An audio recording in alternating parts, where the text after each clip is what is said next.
You have a conga. All right. Are you guys seeing my screen? Yes. Perfect. Okay. So I wanted to kind of talk to you guys a little bit about this. So if you notice here, I have a sort of a little graph or chart here that we're looking at.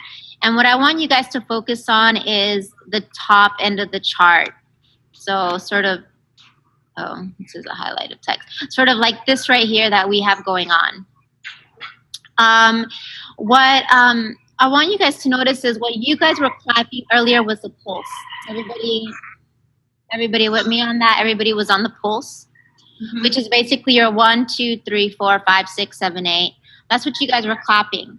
I was getting you guys to also step within the rhythm of syncopated basic. So dancing New York style on 2 for syncopated basic here, which is your 2, 3, 4, and 6, 7, 8, and, right? Okay, so the reason why we're doing this, just to make sure that everybody's on the same page, is because when we dance on 2 on a syncopated basic, we're trying to stick within that feeling of the congas. So the congas have a count on every single count. So that it hits 1 and 2 and 3 and 4 and 5 and 6 and 7 and 8 but how you accent the rhythm, there's going to be your what you call your open tones and your slap. So how you slap, how you hit the congas at those times will create a different intonation on sound. Congas, high pitch, low pitch, dark, harder, and so that will give you the way that you play them gives you your conga rhythm. So your timing for your conga rhythm sounds something like 1 and 2 and 3 and 4 and 5 and 6 and 7 and 8 and, right? That's your literally something happening on every count and in between count when you're clapping to the congas. What we're doing is we're listening to some accents, like specific accent hits within that rhythm of the conga, of the tumbao. The tumbao pattern is what it's called.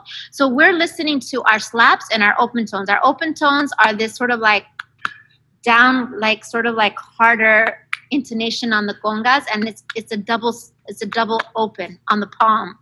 Then you have your slats, which are at the rim, the edge of the congas, that are just sort of like this, just slap when you slap your fingers down onto it. So they're your higher pitch, and then your lower, your harder intonation with your open tones.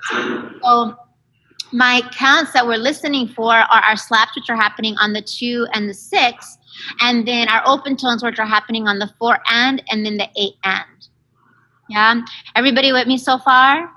Yeah.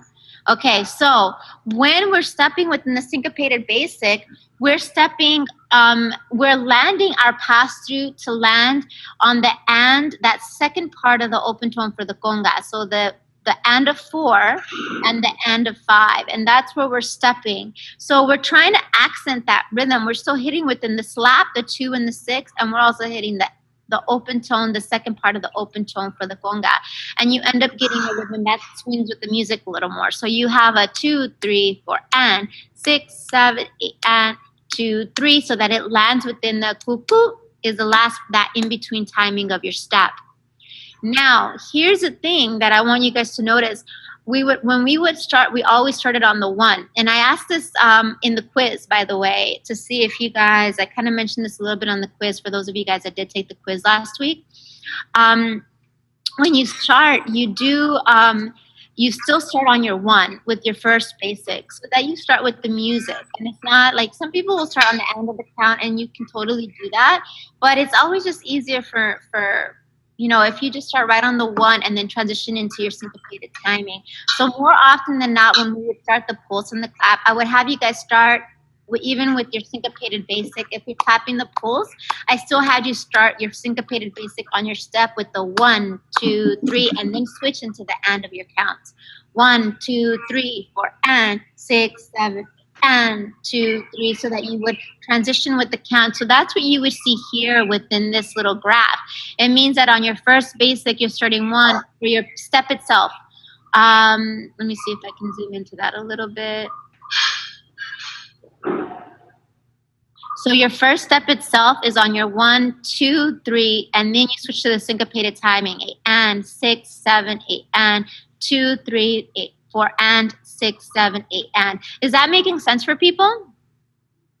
So when we dance within the timing of the music, we're not clapping when we step. That's literally a drill for you guys to understand that concept of maintaining a pulse, which eventually you maintain within the rhythm of your body, but maintaining a pulse while stepping to a syncopated basic in your steps.